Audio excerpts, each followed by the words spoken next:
Proverbs 13:11 predicted compound interest thousands of years before Warren Buffett was born, and almost nobody who reads it realizes they are looking at the most powerful wealth formula in human history. Most of us were never taught how to build wealth. We were taught how to get a job. We were taught how to be useful to someone else's vision. We were taught to show up, clock in, work hard, and hope that the system rewards us eventually. And when it doesn't, we feel confused, frustrated, even betrayed. But here is the thing. The instructions were always there. The blueprint was always available. And it doesn't start with your bank account. It starts with something far more foundational than that. The very first chapter of Genesis introduces us to a concept that most people completely gloss over. God creates the world, and then he does something fascinating. He steps back and calls it good. He evaluates his own work. He reflects on what he made. And then on the seventh day, he rests. Now think about that from a productivity and wealth standpoint. The most powerful creative force in existence built a rhythm of work and rest into the very fabric of the universe. Not because he was tired, but because rest is part of the design. Rest is not the absence of productivity. Rest is a component of it. So many people who are desperate to build wealth are burning themselves out 7 days a week, grinding without pause, and wondering why their results feel hollow or unsustainable. The Sabbath principle, this ancient idea of intentional rest 1 day in 7, has been scientifically validated over and over again. Creativity spikes after rest. Decision-making improves. Emotional regulation stabilizes. When you violate the rhythm that was built into the system, you pay for it eventually. God told you to rest, and rest is one of the most powerful wealth-building tools you have access to. Now let's talk about Proverbs, because this is where things get extremely practical. Proverbs 13:11 says that wealth gained hastily will dwindle, but whoever gathers little by little will increase it. Read that again slowly. Wealth gathered little by little increases. That's compound interest. That is the most powerful financial force ever identified by modern finance. And it was described in ancient scripture thousands of years before Warren Buffett, thousands of years before compound interest tables existed, thousands of years before any Wall Street analyst ever put pen to paper. The principle was already there. The get-rich-quick mentality is one of the biggest destroyers of potential wealth in our generation. People chase lottery tickets, risky investments they don't understand, shortcuts, schemes, and viral overnight success stories. And when it doesn't work, they blame the economy, they blame their circumstances, they blame everyone except the principle they violated. God already told you. Slow, consistent, disciplined accumulation over time is how wealth is genuinely built. And if you're not doing that right now, today is the day to start. Let's go deeper. Proverbs 21:5 says that the plans of the diligent lead surely to abundance, but everyone who is hasty comes only to poverty. Notice the word plans, not just hard work. Plans. God is telling you through Scripture that intentional, strategic planning is a prerequisite for abundance. This is not a motivational poster message. This is a principle that separates people who accumulate wealth from people who earn money their whole lives and have nothing to show for it. You can work incredibly hard without a plan and still end up financially empty. Planning is not optional. Planning is obedience to a design that was built into the system of prosperity. What does financial planning actually look like in practical terms? It means knowing your numbers. It means creating a budget, not as a restriction, but as a roadmap.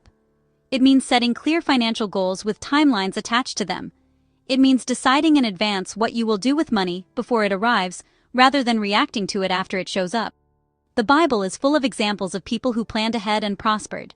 Joseph interpreted Pharaoh's dream and immediately created a 7-year savings plan that saved an entire civilization from famine. That's not a coincidence. That's the principle in action at a civilizational scale. Now here's where it gets personal, and I want you to really sit with this. Proverbs 22:7 says, "The borrower is slave to the lender." This is one of the most profound economic statements in all of human literature. And we live in a culture that has built its entire consumer economy on the back of debt. Credit cards, car loans, student loans, buy now pay later programs, payday loans. The system is designed to keep you in the position of borrower, which according to Scripture is the position of a slave. That doesn't mean all debt is evil. There are strategic uses of debt that can build wealth. But consumer debt, debt taken on for things that depreciate and consume your income, that is the wealth killer that God warned you about. Think about how different your financial life would look if you carried zero consumer debt. No credit card balances, no car payments on a vehicle you couldn't afford, no borrowing against your future to fund a lifestyle your current income can't support.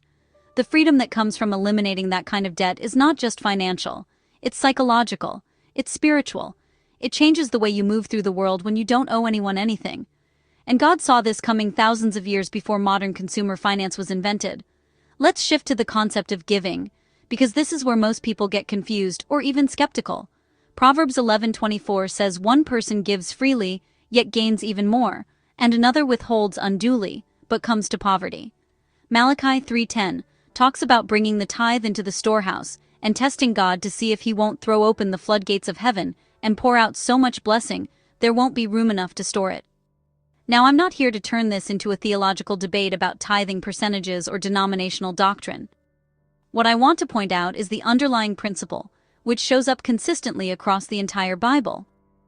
Generosity is connected to abundance. Hoarding is connected to scarcity. This is actually backed by modern research as well. Studies on happiness and wealth consistently show that people who give money away report higher levels of life satisfaction. More importantly, generous people tend to build stronger networks, more trust, better reputations, and more opportunities. Generosity is not a financial sacrifice. It's a strategic investment in the ecosystem that supports your growth. When you give, you signal to yourself and to the world that you live in abundance, not scarcity. And that mindset shift alone is worth more than any investment strategy you could pay to learn. If this is hitting different than what you were taught growing up, you're not alone. Subscribe to Outlaw Wisdom. We break down the books, the principles, and the mindset shifts they never taught you in school. Now I want to bring up something that almost never gets talked about in church circles or in financial circles, but it sits right at the intersection of both. Ecclesiastes 11:2 says invest in 7 ventures, yes in 8, you do not know what disaster may come upon the land. That is a diversification strategy, written in ancient wisdom literature.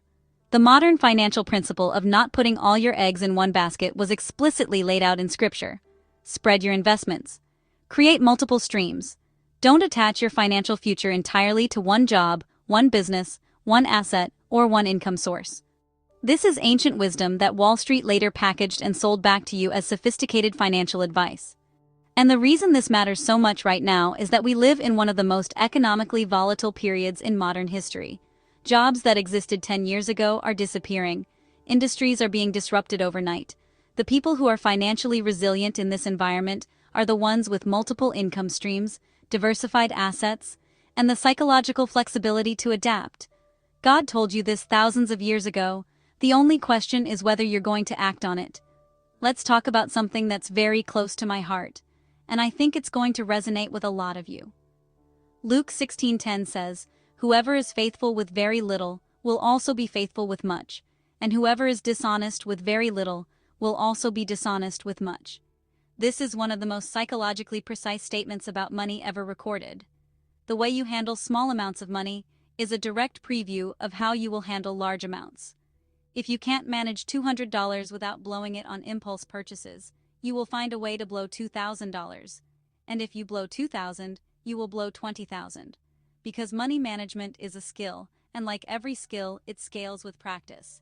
This is why so many lottery winners end up broke within a few years of their win. They never developed the habits, the discipline, the character to manage money at the level they suddenly received it. The principle works in reverse too. When you demonstrate faithfulness with small amounts, when you save a little consistently, when you track your spending even when it's embarrassing, when you give even when it's sacrificial, you are developing the character that can actually sustain wealth. You are becoming the kind of person that wealth sticks to rather than flows through. Here's another principle that God built into the system that most people either ignore or actively violate: the concept of work itself. 2 Thessalonians 3:10 puts it bluntly, "If anyone is not willing to work, let them not eat." This isn't cruelty. This is design. Work is the primary mechanism through which human beings create value in the world, and value creation is the foundation of wealth generation. You cannot sustainably receive what you have not in some form contributed. The economy, at its most honest level, is an exchange of value, And people who try to find ways to extract value from a system without contributing to it always eventually hit a wall. This doesn't mean you have to trade your hours for dollars forever. In fact, the richest people in the world have built systems where their work creates value that keeps flowing even when they're not actively working. But the starting point is always work. Real work. Focused, skilled, excellent work. Proverbs 22:29 asks, "Do you see someone skilled in their work? They will serve before kings."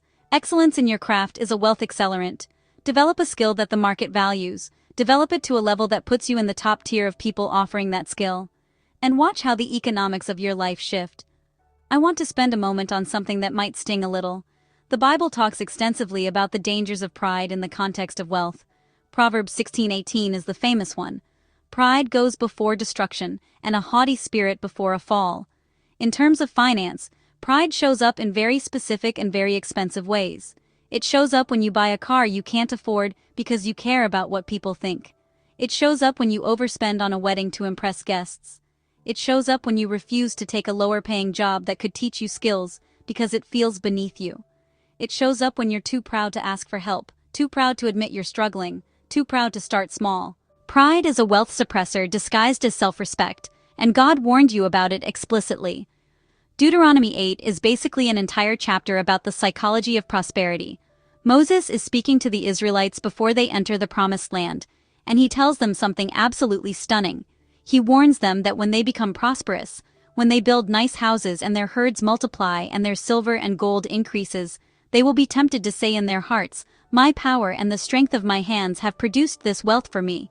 And God is telling them in advance, don't forget who gave you the ability to generate wealth in the first place.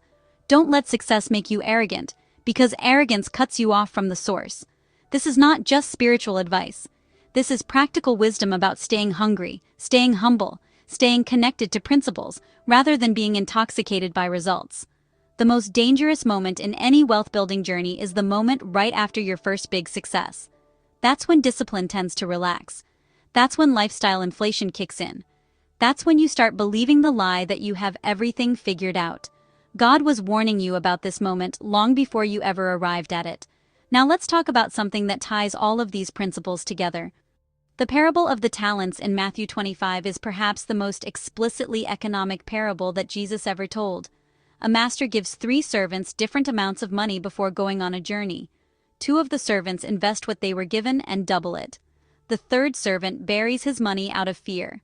When the master returns, he praises the 2 who multiplied their resources and condemns the one who hid his. And then he says something that sounds almost harsh out of context, but is deeply profound in financial terms.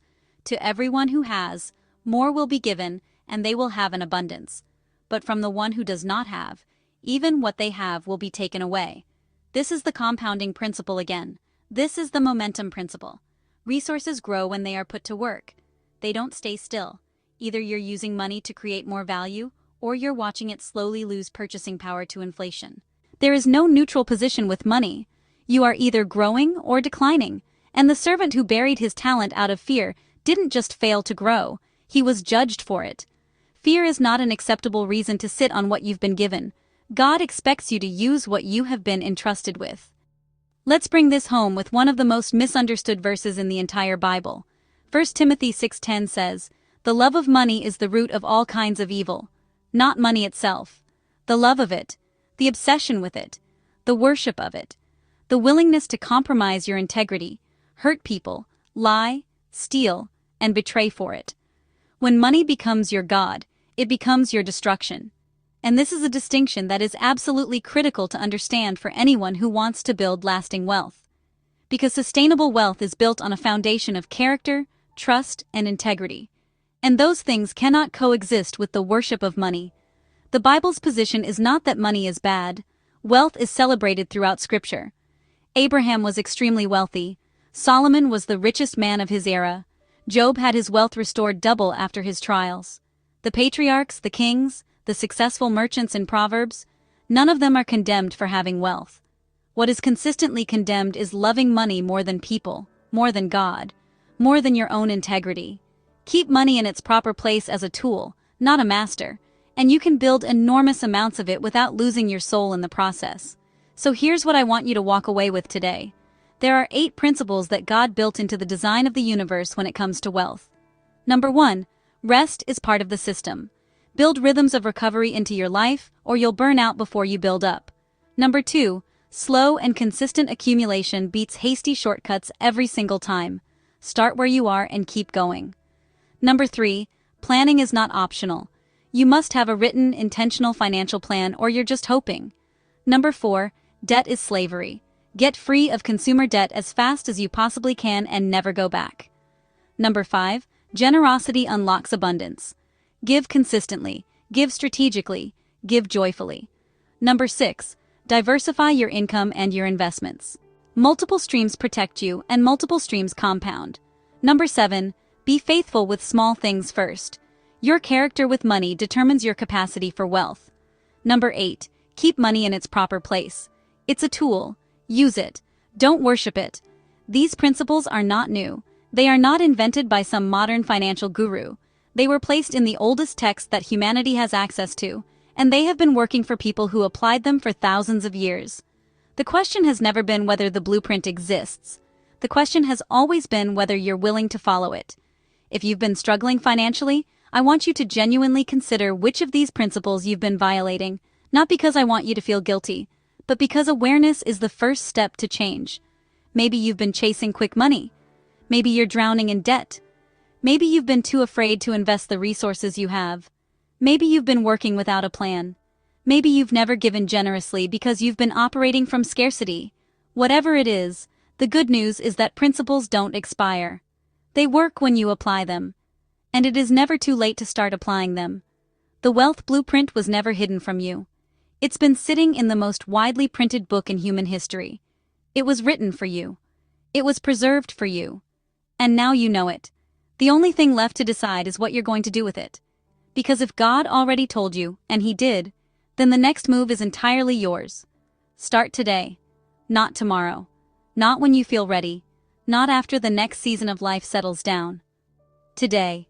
Take one of these principles, just one, and take one concrete action based on it before the sun goes down. That is how transformation actually works. Not in a moment of inspiration, but in a decision followed by movement.